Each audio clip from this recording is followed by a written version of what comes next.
L'expérience d'aujourd'hui nous vient d'un frère chrétien au Japon. Il nous a envoyé une histoire remarquable. Dieu lui a révélé le sort de la communauté LGBTQ et ce qu'on attend d'elle.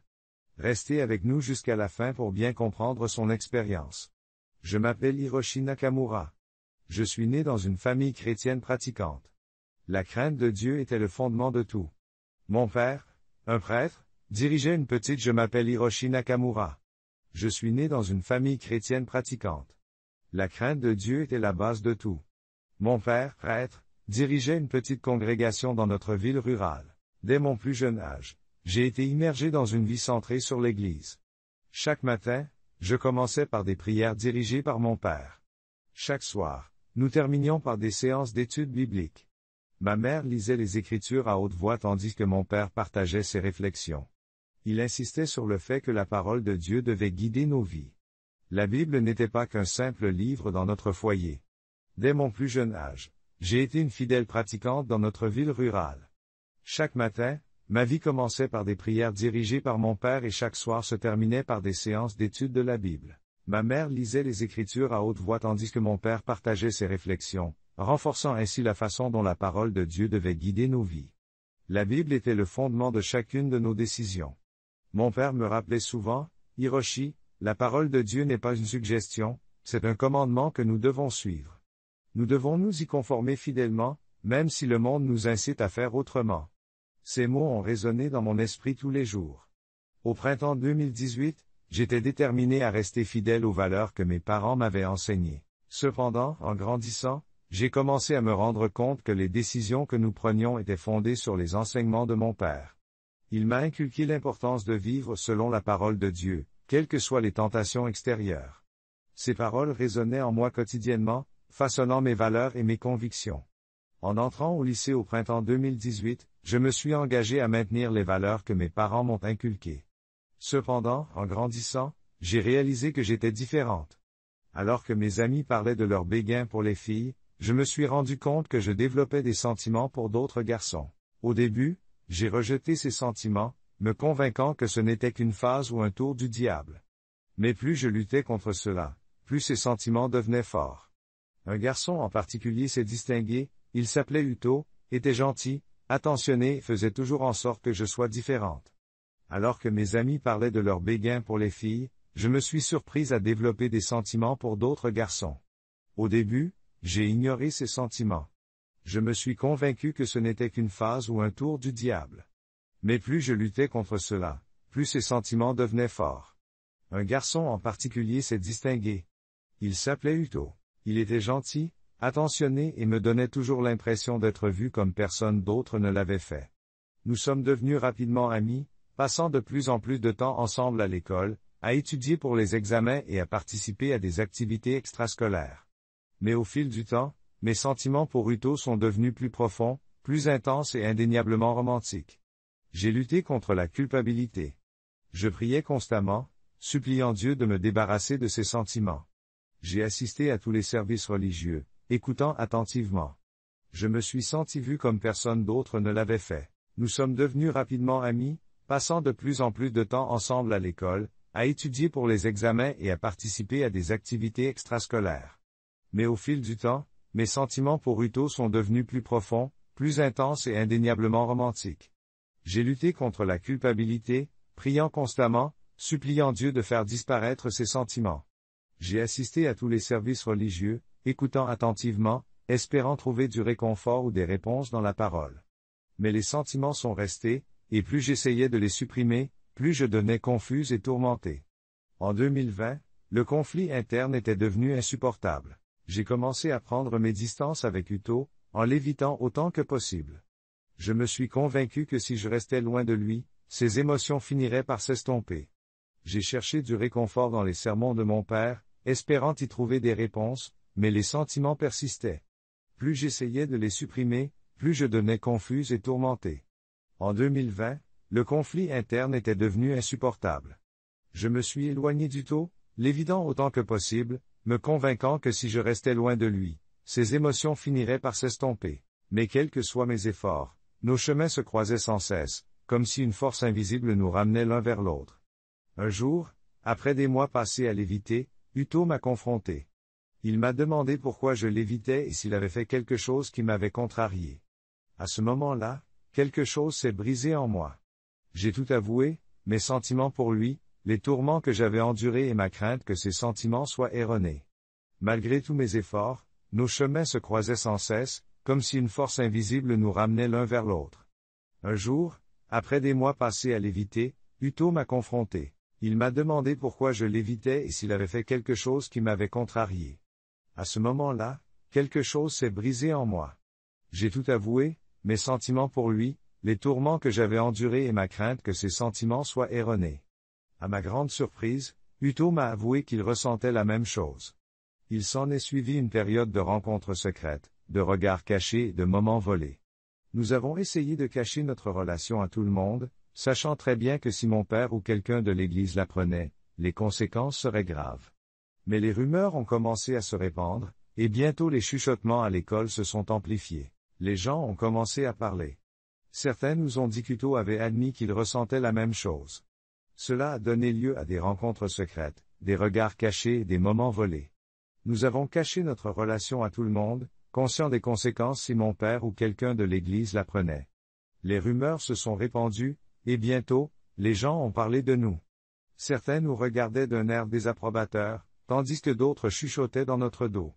Le plus difficile était de voir la déception dans les yeux de mon père. Il ne m'avait pas directement confronté, mais je savais qu'il avait entendu les rumeurs. Ses sermons sont devenus plus pointus, soulignant fréquemment l'importance de résister à la tentation et de vivre en accord avec la volonté de Dieu.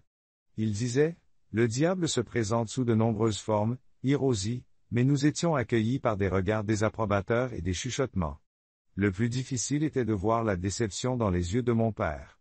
Il ne m'avait pas directement confronté, mais je savais qu'il avait entendu les rumeurs. Ses sermons sont devenus plus pointus, soulignant fréquemment l'importance de résister à la tentation et de vivre en accord avec la volonté de Dieu. Il disait, « Le diable se présente sous de nombreuses formes, Hiroshi, mais nous devons rester inébranlables. Le chemin du salut est étroit, et nombreux sont ceux qui tomberont. » Au début de l'année 2022, mon cœur s'était endurci face aux avertissements de mon entourage. Uto et moi avons justifié notre relation à nous-mêmes, en croyant que Dieu était amour et qu'il nous avait fait ainsi pour une raison. Nous nous sommes convaincus que si Dieu ne voulait pas que nous nous sentions ainsi, il n'aurait pas placé ces émotions dans nos cœurs. Je suis resté ferme sur le chemin du salut. Au début de l'année 2022, j'avais endurci mon cœur contre les avertissements de mon entourage. Je justifiais notre relation à moi-même, croyant que Dieu était amour et qu'il nous avait créés ainsi pour une raison. Je me suis convaincu que si Dieu ne voulait pas que nous nous sentions ainsi, il n'aurait pas placé ces émotions dans nos cœurs. Les mots de mon père étaient comme des chaînes qui me liaient à un système de croyances qui ne correspondait plus. Tout a changé le 14 avril 2022. Uto et moi rentrions chez nous après l'école, en discutant de notre avenir ensemble. Nous étions tellement absorbés par notre conversation que nous n'avons pas remarqué la voiture qui fonçait sur nous. Lorsque nous l'avons vue, il était trop tard. Le choc a été violent et soudain. En un instant, tout a changé. Le 14 avril 2022, tout a changé. Je rentrais de l'école avec Uto lorsqu'une voiture nous a soudainement percutés. Le choc a été violent et soudain. J'ai perdu connaissance et un sentiment d'effroi et de confusion m'a envahi. Je n'arrivais même pas à comprendre où j'étais. Des formes sombres et grotesques se sont rapprochées de moi. C'étaient des démons. Je suis devenu noir. J'ai été frappé comme une tempête, et j'ai ressenti un sentiment d'effroi et de confusion avant même de pouvoir comprendre ma situation. Des formes sombres et grotesques se sont rapprochées de moi. Ce n'étaient pas des créatures ordinaires. Leur forme était ardue et artificielle, une moquerie de tout ce qui est bon et sain. Leur présence dégageait une haine profonde et brûlante qui semblait s'infiltrer dans mes os. Je sus immédiatement qu'il s'agissait de démons, de créatures purement maléfiques. Leurs yeux brûlaient d'une rage si féroce que mon âme même en tremblait. Il n'y avait pas d'échappatoire. Je n'avais pas besoin d'essayer de fuir. Je savais que cet endroit, quel qu'il soit, était inéluctable. Sans crier gare, le supplice a commencé. Ils s'abattirent sur moi, les griffes aiguisées comme des lames et les crocs dégoulinants de malice. Elles déchirèrent ma chair, la déchiquetant comme du papier fragile, me mettant en pièces avec sauvagerie. Ces créatures étaient purement maléfiques. Leurs yeux brûlaient d'une rage féroce qui faisait trembler mon âme. Il n'y avait pas d'échappatoire. Je savais que cet endroit, quel qu'il soit, était inéluctable. Le supplice commença. Ils s'abattirent sur moi, les griffes aiguisées comme des lames et les crocs dégoulinants de malice. Ils déchirèrent ma chair, la déchiquetant comme du papier fragile, me déchirant avec une intensité sauvage. La douleur dépassait tout ce que j'avais pu imaginer, elle était totale, dévorante et implacable. J'ai crié à la pitié, à un quelconque soulagement, mais mes cris ont été avalés par le cœur des autres âmes autour de moi, toutes se tordant dans la même agonie. Leurs cris se mêlaient aux miens, tous plus désespérés les uns que les autres. Partout où je regardais, je voyais d'autres âmes, des milliers, peut-être des millions, piégées dans le même cycle de tourments sans fin. La douleur était atroce. Elle dépassait tout ce que j'avais pu imaginer. Elle était totale, dévorante et implacable. Je réclamais de la pitié. J'ai crié pour obtenir un quelconque soulagement. Mes cris ont été engloutis par le cœur des autres âmes qui m'entouraient. Toutes se tordaient dans la même agonie. Leurs cris se mêlaient aux miens. Ils étaient tous plus désespérés les uns que les autres. Partout où je regardais, je voyais d'autres âmes. Il y en avait des milliers, peut-être des millions, prisonnières du même cycle de torture sans fin. Leurs corps étaient déchirés. Ils étaient brûlés et écrasés par les démons. Il n'y avait pas de répit. Il n'y avait pas de pause dans l'assaut. La douleur était constante. C'était comme si le temps lui-même s'était étiré. Chaque instant était rempli d'une souffrance inimaginable. Les démons prenaient leur temps. Ils savouraient leur travail. C'était comme si notre tourment était leur nourriture.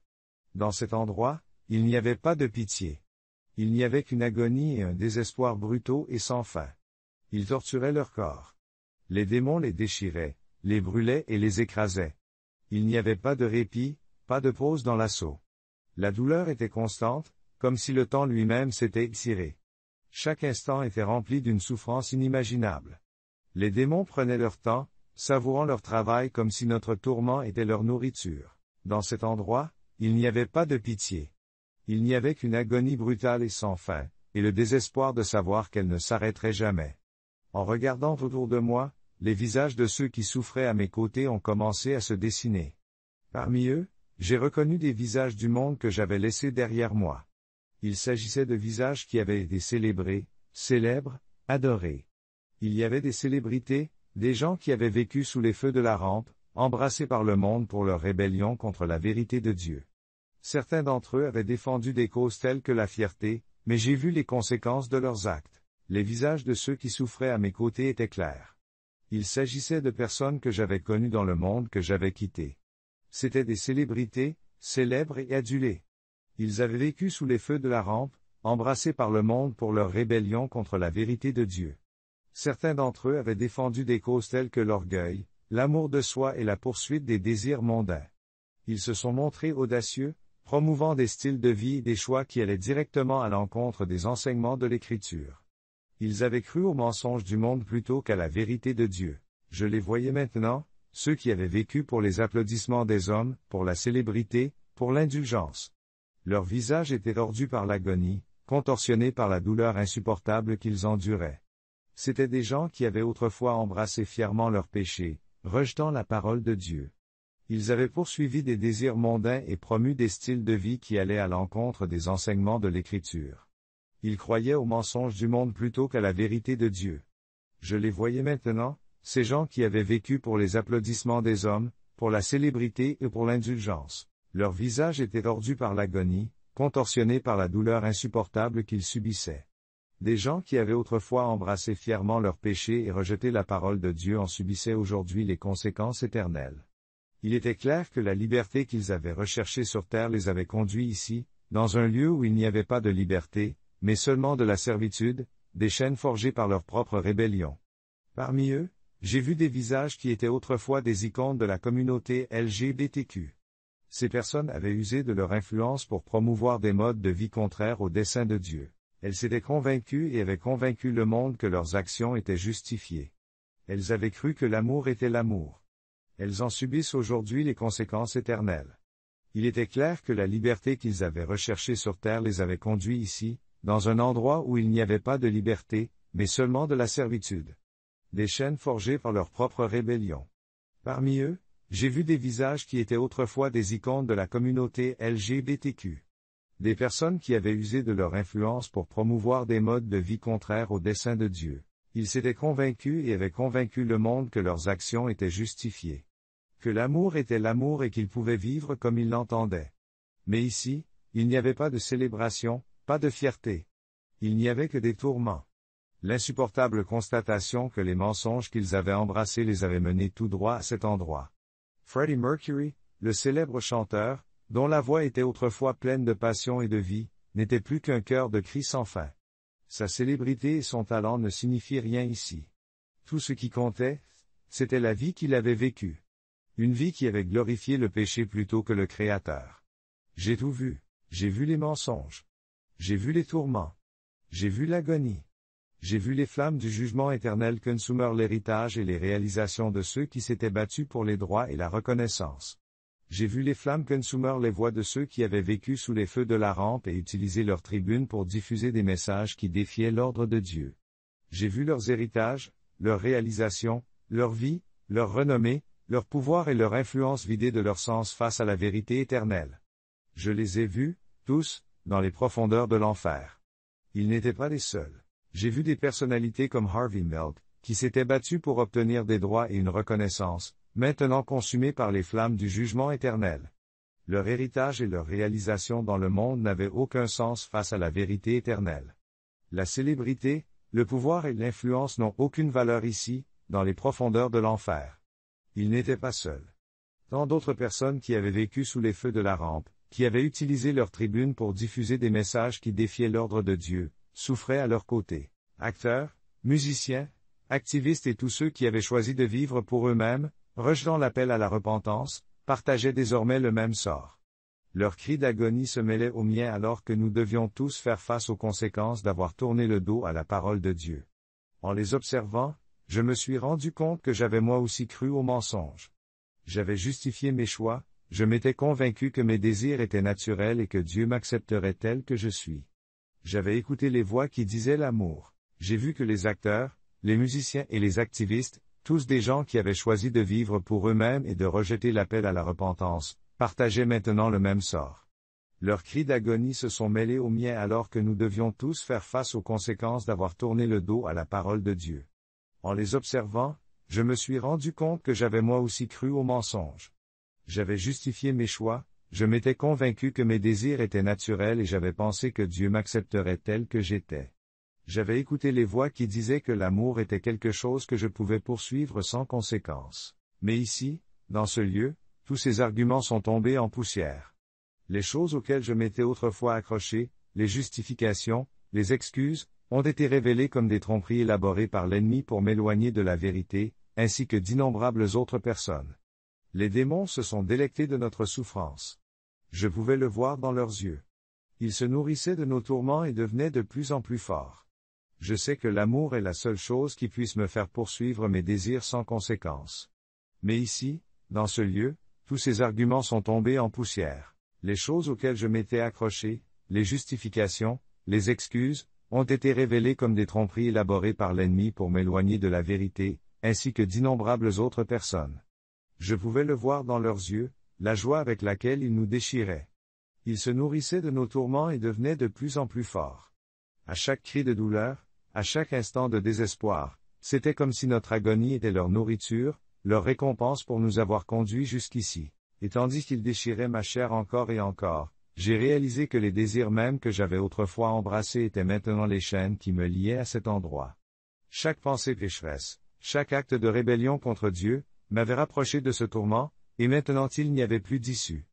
Au milieu de la tourmente, le temps perdait toute signification.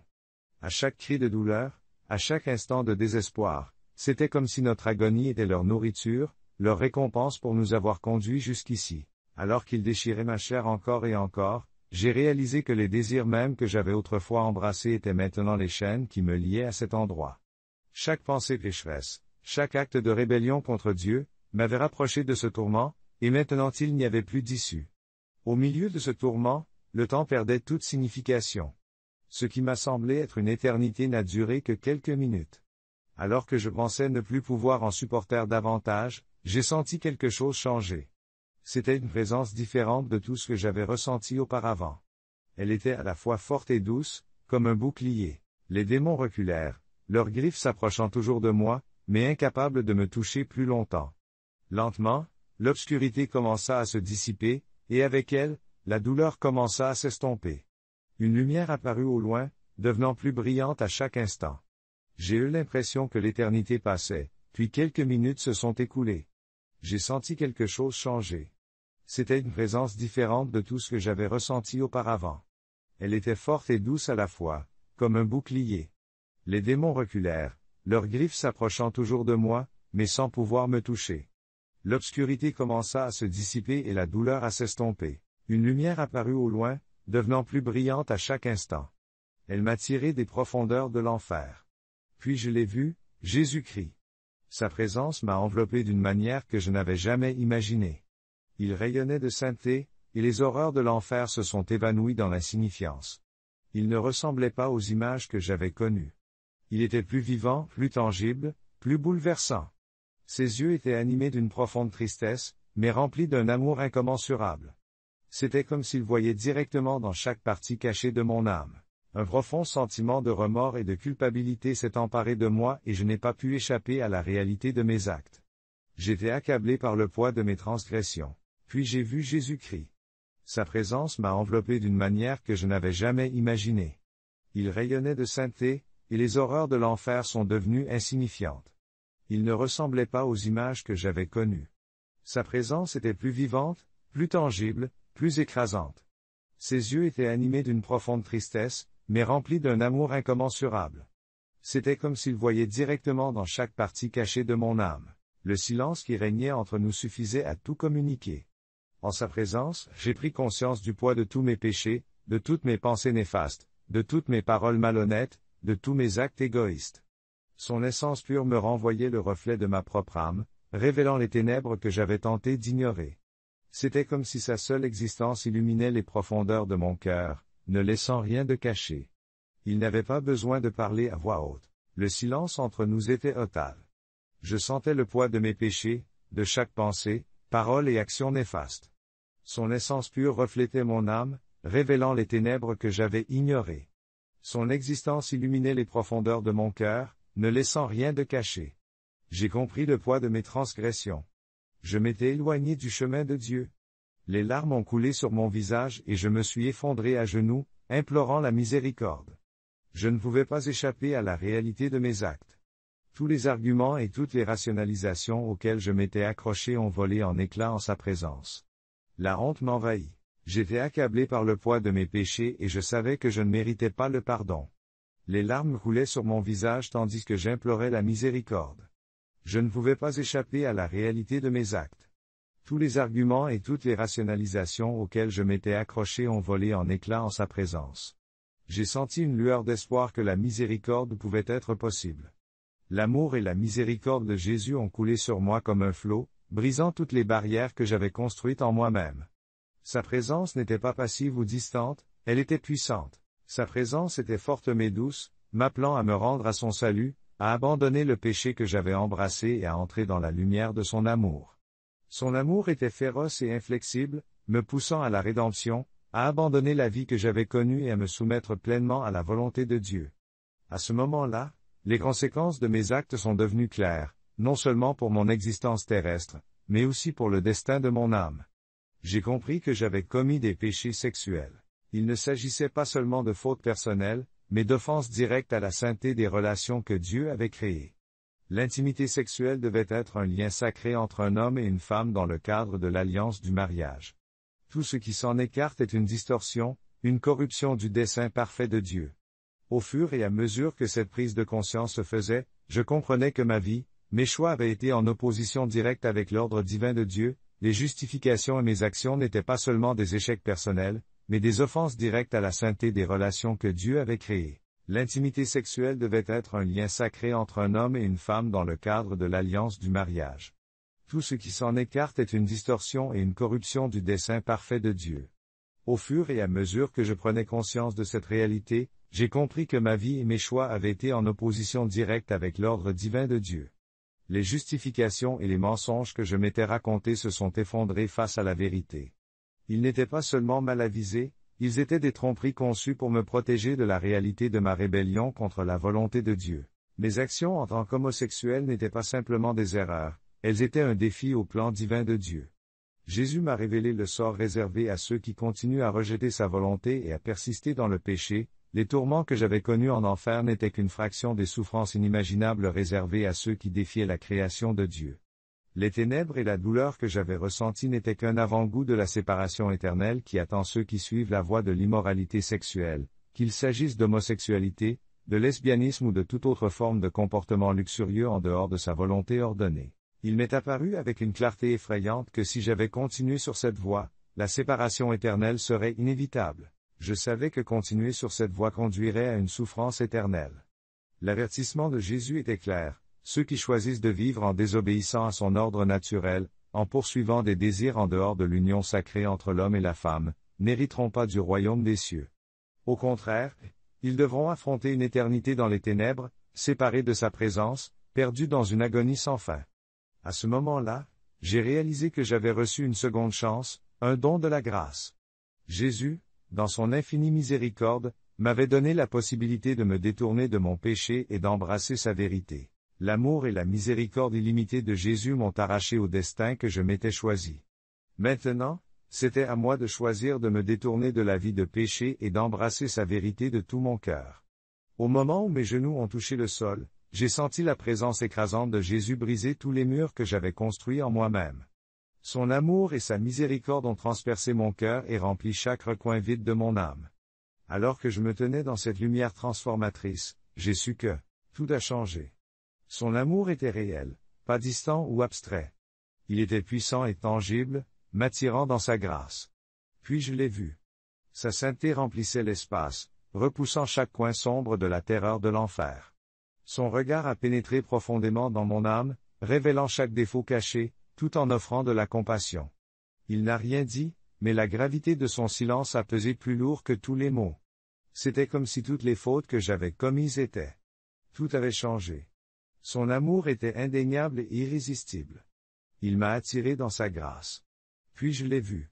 Sa sainteté remplissait l'espace, repoussant chaque coin sombre de la terreur de l'enfer. Son regard a pénétré profondément dans mon âme, révélant chaque défaut caché, tout en offrant de la compassion. Il n'a rien dit, mais la gravité de son silence a pesé plus lourd que n'importe quel mot. C'était comme si toutes les fautes que j'avais commises étaient soudain exposées devant lui, et que je ne pouvais plus me cacher de la vérité. Les larmes ont coulé à flots et je me suis agenouillé, implorant sa miséricorde. Dans cette lumière divine, la vie que j'avais menée est mise à nu. Mes tentatives pour justifier mon comportement, pour soutenir que l'amour pouvait excuser mes péchés, me paraissaient vides de sens. Pour la première fois, j'ai vraiment vu la profondeur de mes erreurs. La honte était écrasante, mais tout ce que je pouvais faire, c'était implorer le pardon, sachant à quel point j'en étais indigne. Jésus n'a pas eu besoin de parler pour que je comprenne la gravité de mon péché. L'immoralité dans laquelle je m'étais engagé n'était pas seulement une désobéissance, c'était une violation de la sainteté de la création de Dieu. L'intimité sexuelle était un don sacré destiné à être partagé dans le cadre de l'alliance du mariage entre un homme et une femme. Toute autre chose était une distorsion de la pureté voulue par Dieu. Au fur et à mesure que ces vérités m'envahissaient, je voyais comment ma vie s'était opposée à celle de Dieu. J'ai compris la gravité de mon péché au moment où Jésus a pris la parole. L'immoralité dans laquelle je m'étais engagé était une violation de la sainteté de la création de Dieu. L'intimité sexuelle était un don sacré destiné à être partagé dans le cadre de l'alliance du mariage entre un homme et une femme. Toute autre chose était une distorsion de la pureté voulue par Dieu. Au fur et à mesure que ces vérités m'envahissaient, je voyais comment ma vie s'était opposée à l'ordre naturel de Dieu. Les mensonges que je m'étais racontés et les excuses que j'avais trouvées n'étaient que des voiles cachant la réalité de ma rébellion. La vie que j'avais menée en tant qu'homosexuel n'était pas seulement un péché, c'était un rejet total de la volonté de Dieu pour ma vie. Jésus m'a montré le destin qui attend ceux qui continuent à défier Dieu. La souffrance que j'avais vécue n'était que le début, un aperçu de la séparation sans fin d'avec Dieu réservée à ceux qui rejettent ses voies. L'agonie. Je m'étais menti à moi-même. Je m'étais trouvé des excuses. Mais ce n'était que des voiles qui cachaient la réalité de ma rébellion. Ma vie d'homosexuel était un péché. C'était un rejet total de la volonté de Dieu pour moi. Jésus m'a montré le destin qui attend ceux qui continuent à défier Dieu. La souffrance que j'ai connue n'était qu'un début. C'était un avant-goût de l'interminable séparation d'avec Dieu réservée à ceux qui rejettent ses voies. L'agonie. L'isolement. Les ténèbres. C'était réel. C'était éternel. Si j'avais continué sur ma lancée, j'aurais été perdu à jamais. Son message était clair, ceux qui poursuivent des désirs sexuels en dehors de l'alliance divine n'entreront pas au paradis. Au contraire, ils seront confrontés à des ténèbres éternelles, séparés à jamais de son amour. À ce moment-là, j'ai su que j'avais été épargné. Jésus, dans son infinie miséricorde, m'avait donné une seconde chance de me détourner de mon péché et d'embrasser sa vérité.